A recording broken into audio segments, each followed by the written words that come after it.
깜깜이 스쿨존 해제로 안전해야 할 학생들의 보행길이 위협받고 있다는 사실을 연이어 보도해드렸는데요. 목포시는 객관적 용역 결과에 따라서 스쿨존을 해제한 것으로 재지정은 불가하다는 입장이었지만 MBC 취재 결과 모두 거짓 해명으로 드러났습니다. 서희룡 기자가 취재했습니다. 무늬만 스쿨존 논란이 제기된 초등학교의 스쿨존 해제 이유를 용역 결과에 따른 것이라고 밝혔던 목포시. 해당 용역을 들여다봤습니다. 지난 2021년 5월 목포시가 4천여만 원의 예산을 들여 발주한 보호구역 현장조사 용역 보고서입니다. 1년 3개월에 걸쳐 완성된 용역에는 목포 내 보호구역 100곳의 교통시설물 현황과 구역별 문제점은 물론 정비 방향 등이 담겨 있습니다. 논란이 된 초등학교는 8개의 문제점이 지적됐는데 모두 표지판 설치 등 시설물 안전 강화를 정비 방안으로 제시했습니다. 학교별로 보행 동선에 따라 보호구역 연장과 축소가 권고되기도 했지만 해당 초등학교는 시설 강화의 필요성만 언급된 상황. 하지만 해당 초등학교 후문 앞 스쿨존은 해당 용역 결과가 발표되기 넉 달 전 오히려 갑자기 해제됐습니다.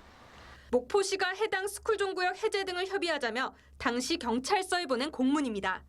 주정차 불편 민원 급증이 주요 사유로 명시돼 있습니다.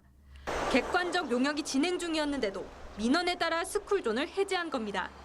목포시는 주관적 협의 과정을 통해 스쿨존 해제가 이뤄진 것이라며 해명을 다시 바꿨습니다. 1년이 넘었어요. 1년 3개월 정도 됐지 않습니까? 그 용역 기간이. 그러니까 그 기간 내에 그런 협의안을 갖고 경찰서에 협의를 한 거죠, 실질적으로. 하지만 경찰도 학교도 해당 협의 과정에 참여하지 않았다고 밝혔고 목포시도 관련 자료를 제시하지 못하고 있습니다. 저희 추측은 그때 우리 시장 선거가 있었잖아요. 그 해에 그래서 그것 때문에 그랬나 보다라고. 거짓 해명까지 하며 스쿨존 재지정 불가 방침을 고수하고 있는 목포시.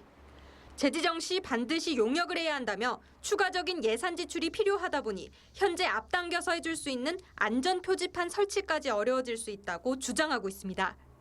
이렇다 보니 학부모들도 스쿨존 재지정 대신 일부 시설만 설치하는 무늬만 스쿨존이라도 요구할 수밖에 없었던 겁니다. 스쿨존으로 지정하기 위해서는 조사해야 되는 항목들이 있습니다. 그 항목들이 크게 변화가 없고 그렇기 때문에 용역을 다시 한다고 했을 때 결과는 어떻게 될지 모른다. 하지만 행정안전부 지침상 스쿨존 지정은 단체장이 지정 여부를 조사해 경찰과 협의해 설치하는 것으로 용역을 실시하라는 규정은 어디에도 없었습니다. MBC 뉴스 서희령입니다.